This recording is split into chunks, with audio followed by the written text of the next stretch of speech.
Friends, buckle up. I think this is gonna be fun. Grab your craft supplies and let's go. Alright, it's Mystery Box Day. We're kicking off the new year with fun new twists, and I am up for the challenge. So let's crack this box open and see what crazy stuff I've got to DIY with this time. You're watching Whiskey and Whit. My name is Whitney, and if this is your first time here, welcome. I would love if you would consider hitting subscribe before you leave today so you can DIY along with me and my whiskey craft buddies each and every week. If you are new to the Mystery Box Challenge, basically it is a Secret Santa on crafting steroids, and you're gonna get a box, you get what you get, you don't throw a fit, you follow the rules, and you gotta make some magic out of whatever nonsense you get sent in this box. Now the crazy thing is, we have been doing this as long as I've been a mom, because the first video actually went live the week I had Finn. So I have some memories associated with that first week. I packed up a box per the rules, which I will get into in a second, sent it over to Christina at Christina Elizabeth, and my lovely box that I'm going to be opening today came from my friend Jennifer over at A Little Bit of Calm and Crazy. This is everybody that is participating in it. This round is hosted by one of my favorite people of all time, Courtney, over at Creative on the Cheap, and I am so thankful that she asked me to be a part of that first Mystery Box Challenge years ago, and she hasn't gotten sick of me yet, so I'm still in it. I wear it like a badge of honor that I've participated every time, and I'm so thankful for her for all she does behind the scenes to put this together. Courtney wanted us to up our game this year, so I am fingers crossed. Actually, it's fine. We're just, like I said, you get what you get and you don't throw a fit. So let's just get into it and see what hand I have been dealt. Whitney, first, thank you for being such a wonderful friend. You're always so willing to do whatever you can for me and others. You make me want to be a better friend. Jennifer, you are beautiful inside and out, as always. I've had a week, and good friends are hard to come by, and I've made a lot of good friends on YouTube, so give me a second, I'll be right back. Okay, I pulled it together. Let's crack this box open. Now, Courtney put a challenge on both the box sender as well as the crafter, and that is something new. So when you went out and went shopping for the items, you could buy them from anywhere. You had to buy 7 items that were different colors. I had a heck of a time because I found a lot of things that were similar color families, especially for spring and this time of year. So let's see how Jennifer did, sending me a bunch of different colored things. And there is one more twist that I forgot to mention. I have to create a DIY from these supplies that is inspired by an era that I was assigned. Mine was the 1990s, which makes sense because that's when I was born. I get so many questions about my age. I am a 90s kid. Here's what I'm seeing. Oh, look at this.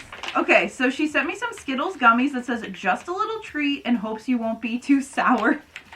The first thing she sent me is yellow, and it is this Rick Rack yellow ribbon. Up next for purple. Oh, I love clay beads. Yay! I love color. This is so exciting. For blue. This is so cute. It's for blue. It's fabric, but look at, it's got a little MTV Moon Man. Oh, these are for pink. Little baggies. This is for orange, Strong Bond Cricut iron-on. It has pink, yellow, and orange neon in there. She sent me a white t-shirt, neon cardstock. Look at all those colors. Okay, Courtney, I was worried about this, but the color challenge is fun. Like, I feel like a lot of us do neutral vibes, but I am loving the color. And now, my friends, we have to do the challenge items. So, one of the challenge items, per Courtney's twist, is that it had to be something that you saved from going into the trash. So her example was like a toilet paper roll or like a cereal box, something like that. This is the trash to treasure. Okay, I wonder if she sent me a toilet paper roll. It feels like a vinyl roll. Da, da, da, da. Correct. I need to hide this because I usually will go up to Finn and go doo doo doo doo. What is this?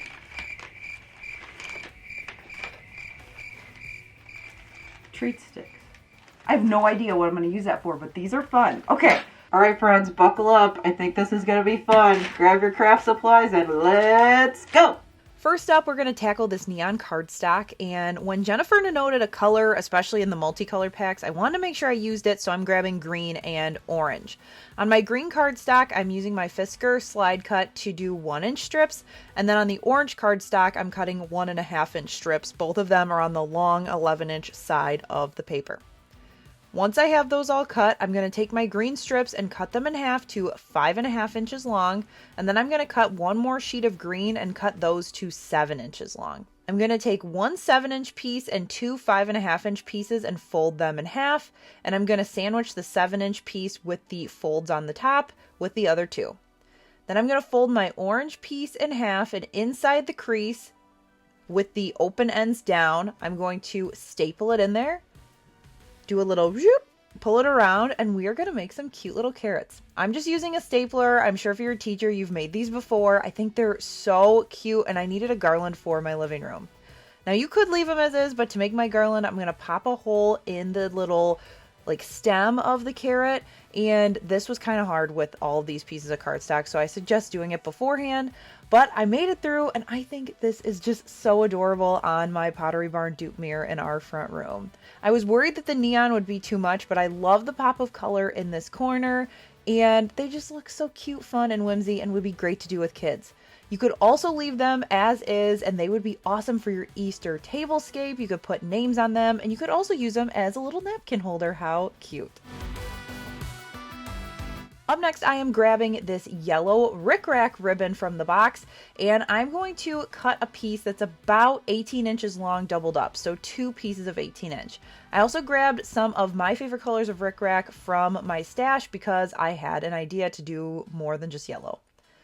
Once I trim this down, I'm folding it in half, and then I'm going to weave the rickrack into itself. So it's kind of like braiding, but as you get going, it will easily just kind of intertwine, and you're going to do that all the way down your 18-inch piece. Once we get to the end, we are going to start with the essentially top, so the folded end. We are going to add some hot glue, and we're going to start rolling it into a flower. You don't need to glue every step of the way, but glue at the beginning and glue about, I don't know, every quarter to a third. Then that way it won't unravel on you, but you don't have to glue it the whole time. Once we make it to the end, use a little bit more hot glue to adhere the end. And then it is as easy as taking your fingers and fluffing the outside to create this beautiful flower. I love how rickrack looks when you make these flowers. And I had a special project in mind for mine because we're right now smack dab in the middle of preschool season for my son Finn, and he brings home activities every time he goes to school, and he is so proud of them, he wants to put them on the fridge. So I added a scrap piece of felt to the back. It doesn't matter that the colors don't match because you're not going to see it. It's just to hold it all together. And then I added this cheap little magnet that you can get at Dollar Tree or Walmart. And then I made this whole little collection of cute little flowers. And they are just fun spring whimsy. These would also be a great embellishment on any DIYs you're making this spring. Courtney has added a super fun feature where she is allowing some of us that have been participating for years to take part in hosting one of the months. So the next one after this one is going to be in April. Guess who is the first guinea pig to be a guest host? Yours truly. So what I need you to do is head down below. Let me know your best ideas for twists, also challenge item requirements, and I will go through all of that. I've got some ideas of my own and incorporate that into April's box. I cannot wait. And when I opened that box from Jennifer and saw this white t-shirt, I knew I didn't just want to put a decal on a t-shirt, but what was I going to do? This evolved a few different times, but I am so happy with how it turned out, so let me show you what I did. I started by cutting the actual box that Jennifer sent the stuff in to a piece that was 7.5 inches long, and I grabbed a bunch of pastel yarn from my stash and wrapped it around 25 times. I trimmed it, gave myself another piece that was, I don't know, 6 inches. It doesn't have to be crazy long. And I'm going to tie the center of this like you're making a tassel. Once I get the center tied, I am going to trim those ends so that it actually looks like a tassel. And instead of tying it just like a traditional tassel, I am going to add it to this embroidery hoop. I saw on Pinterest somebody make one of these tassel wreaths, and I've had it on my list for a long time. I thought this would be the perfect time to do it.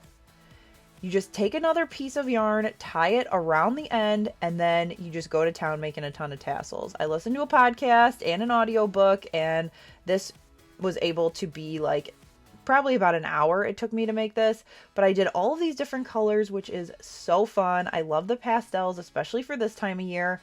And then once I got the whole thing covered, I made sure to kind of brush out everything, straighten it out, and trim the ends just because it was a little willy-nilly. But once I got it all trimmed, it was looking even better. Now for the t-shirt, you're like, what in the world are you going to do with this t-shirt? So originally I was going to put a banner on the front that had a craft saying, but then I was like, you know what? I really do need an Easter wreath. How can I make this work? So I cut this strip thinking I was going to use it, didn't use it. So the next day I came back to my craft room and I thought, okay, I'm going to use this as an entire piece as a backer to this wreath because she sent me a large t-shirt, so there's ample fabric here.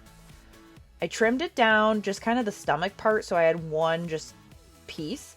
And then I broke out my auto press because I was going to sublimate. I created this adorable Easter graphic. You'll have to wait a second to see it. I'm obsessed. I created it in Canva with some watercolor black lab prints that I got off of design bundles. I'll link all the details down below. I put the t-shirt in on some parchment paper, did a quick press to get out any of the wrinkles from it traveling in transit. And then I added my Happy Easter graphic face down in the center because I wanted to make sure I had enough on the outside to create a sign for this wreath. I'm using my heat transfer tape, putting it down and pressing it at 385 degrees for 60 seconds. Now I have a full video on sublimation that I will link for you. I won't bore you with the details here, but listen to my reaction. It worked, it worked. Yeah! This was one of those things that I was like, is it going to work? And I'm so glad it did. So then I needed something to mount it on because that t-shirt was pretty thin and it was not just going to hang in the back. So I took some foam board, again from my stash. My craft closet is kind of like a Mary Poppins bag, like things just appear or when I need them, I guess. It's helpful for these things. It's not great for storage, but it is what it is. I traced and cut the foam board into a circle and I wanted to have a white background because, like I said, the shirt is thin. I used some hot glue around the outside and continued to pull it kind of like if I was reupholstering a cushion. I cut off the excess as I went and made sure that it was pulled taut around the outside.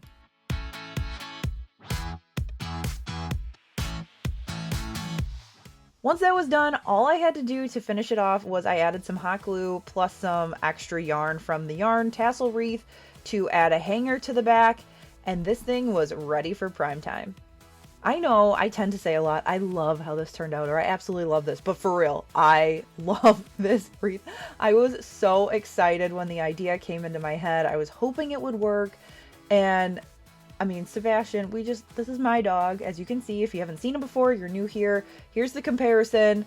I think it turned out so good. I'm just so happy, and the colors bring me so much joy. New for 2024, Courtney is doing voting for these mystery box challenges. There is a link down in the description. It's going to be open for 1 week. So 1 week from today, February 23rd, when it goes up all the way through March 1st, 2024. So be sure to watch the entire playlist and then you can vote on your favorites. Up next, we're going to tackle the MTV fabric as well as the clay beads that Jennifer sent me. And I wanted to break out my bead stash because I like to make beaded bracelets. I first wanted to try a technique that I saw on TikTok from an account called Daily Disco. She made some fabric bracelets and I thought they turned out so cute. So what you do is you make a little slit in some fabric. I also grabbed some from my stash, so I had 2 colors. And you can rip a strip of the fabric or you can cut it if you don't like the fraying. I just think it adds a little character. And then you can take the beads and string them right onto the fabric. I had some of these square beads that were perfect for this. I did a variety of sayings that work for me, like create, craft buddy, swifty, smile, but you could do sports teams, school mascots, so many different things. You can tie them on your wrists and then trim the excess, which I just tucked in there, but then you have these fun ones for the summer. This would also be great if you want to do some projects with kiddos. It is a fun way for them to express their creativity. Now moving on to the clay beads, I grabbed some of my Stretch Magic. I love this 0.5 millimeter. I created bracelets like this for Shannon, Courtney, and Jennifer when we went to Pinners last fall, and they were so fun. They're a great way to show your personality. So when they come on a string like this, I like to string up my needle. It's not really that sharp, but it just helps you string up the beads, and I slide it in there before I cut the beads. Then that way I don't have to worry about them going everywhere, and it's already on the string. And then I carefully cut the string that's holding them, like for packaging, not the one that I want to make the bracelet out of. And then I can string it up the rest of the way. I like to add spacing beads, and I will have all my stuff linked down below. And then you want to make sure you stretch it 3 times before you tie it, just to give it a pre-stretch. And then I do a surgeon's knot. So you're going to wrap it around twice, tie a knot, and then you're going to wrap it around twice again, tie a knot. Now what I like to do is essentially a fail-safe test. I like to pull the actual bracelet before I let it go and before I snip anything, because sometimes it doesn't catch. So as you can see here, that's not catching and your bracelet's going to break. Try it again. Once it catches, finish it off with a little bit of super glue right on the knot. I let it dry, I trim it, and then your bracelet is ready to go. You can make these a variety of different sizes for kids all the way up to adults. These are great gifts for moms, people that just got engaged, Mother's Day. I also put these on my napkins for staging, and these would be really cute for Easter, like place cards as well. Just make a bracelet and put it on the napkin. So cute. I was so excited to see these really fun colors in the Cricut vinyl, as well as these zipper bags that are from Walmart because I recognize the brand. I started by measuring the bags to add some decals, and you can never go wrong with having some more little bags, especially with travel season coming up. Now, if you've never worked with heat transfer vinyl before, the best advice I can give you is always make sure that you mirror it on Cricut Design Space. It's just a little button to the side before you go to cut it. And then also you're going to have a shiny side and a dull side. In this case, you've got a shiny side and a white side, but sometimes it's like shiny pink, light pink. You want to make sure that you put the shiny side down on the mat and cut with a mirrored effect. So that's going to flip it backwards, because when you go to weed it and apply it, you're going to apply it essentially so that it flips back around. I found 2 of these files on Kaluuya Designs, which is one of my favorite places to get free files when I don't design them myself. And I used all of the different colors that Jennifer sent me. I wanted to make sure I used the orange because that is what she noted in the box. These are really easy to layer with a little hand press. You can also use an iron. You just want to make sure you follow the instructions on the container. And I think these are so fun. They are kind of tongue-in-cheek, but they are definitely my vibe. I will link more information on where you can find these down below. And the In My Crafting era actually came directly from Cricut Design Space. The time has come to tackle my decade project. Now, I got the 90s and I really had a fun idea with some cassette tapes. I didn't have any, and I said to my mom, who was here watching Finn, oh, I wish I had some cassette tapes to DIY with, and she goes, let me bring you some tomorrow. She had all of these from her classroom. She's retired. She has them that she's not using anymore. And so I decided to take 8 of them, use a bunch of different spray paint colors, and create kind of like a 90s hip-hop inspired, like graffiti type look with the spray paint, but also be fun and colorful. Then I grabbed the challenge item from Jennifer because this is going to add some fun to the project. I measured so that I could cut it to fit within the box of my cassettes, and then I glued 4 of them together, and then I glued 4 more on top to create what kind of looks like a vase. Now I cut the vinyl roll with my miter box and it left all of this, so I ended up recutting with this Ryobi little like knife, and this is so much better, so I would definitely recommend this like X-Acto hobby knife from Ryobi instead of the box. I cut a slit so that my phone could fit inside, because when you slide a phone in a tube like that, it amplifies it, so you're basically creating your own boot box.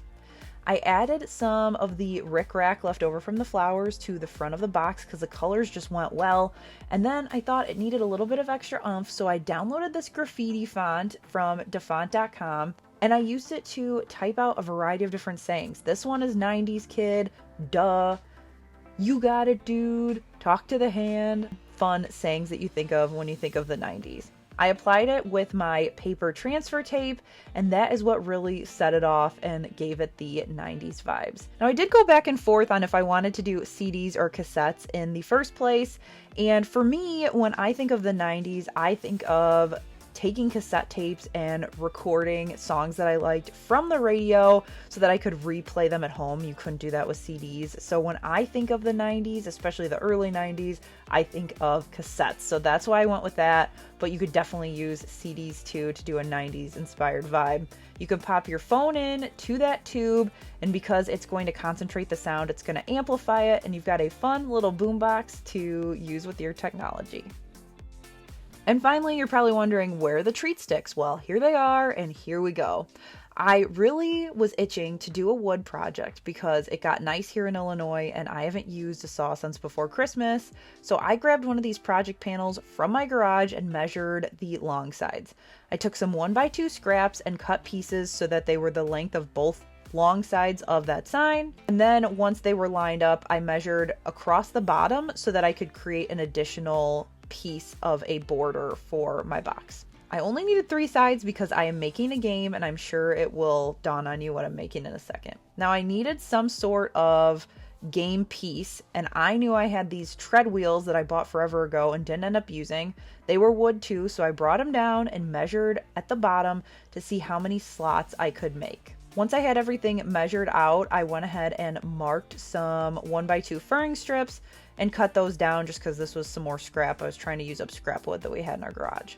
I took those pieces, which were about 5 inches tall, and I marked up from the bottom as well as down from the top. So then that way I had room at the bottom for my game piece to fall and room at the top for you to place the game piece. Got my little ruler here. So I'm going to measure here. So I know, okay, I don't need any plinko pieces to go down where everything's going to collect.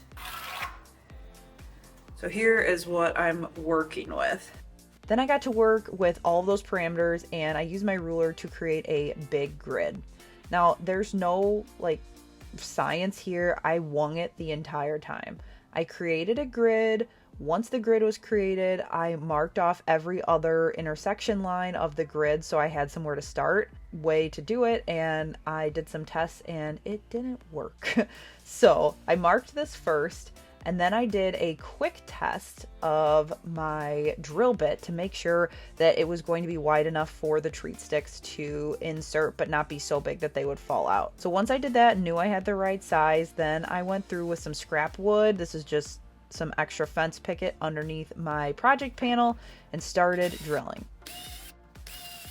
Then here's where the fun happened. I started inserting the treat sticks just so I could kind of get a feel of where everything needed to be.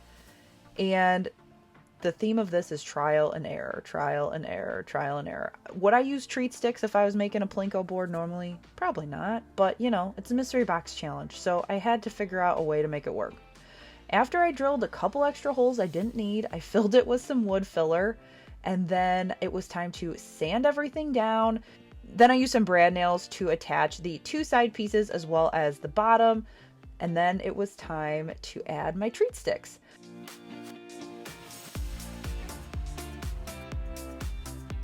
I cut those in half with some tin snips, and then I used some super glue because my treat sticks weren't wood, so I couldn't use wood glue. I used some super glue that works on wood, added it to the ends, and inserted them all into the slots. My last step was to use some more super glue as well as some nails from the back to adhere my little slots so that the plinko piece could fall and you could figure out what you won. Then it was looking a little blah with just the wood, so I decided to take all of those colors that I used on my 90s inspired cassette DIY, and I did a fun like rainbow type ombre on the game.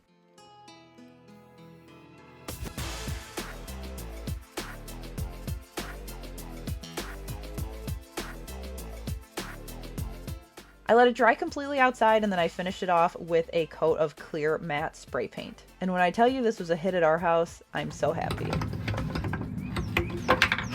Woohoo! This is such a fun game. Is it perfect? No. But does my kid love it? Yes. And do I think it was a fun way to spend my time and the treat sticks Jennifer sent me? Yes, and absolutely yes. I cannot wait to have this at Finn's birthday and at the pool this summer. Thank you, Jennifer, for helping me think outside the box and create this fun game for our family. Up next for you is Christina's video over at Christina Elizabeth. You can find that super easy by clicking the playlist right here on your screen. That's going to take you in a loop through everybody's video so you can check out everybody's content. Then you can head over to the form, which is linked in the description, to vote for your favorites. Thank you to Jennifer for the box. Thank you to Courtney for putting on this collaboration, and I will see you guys in the next one.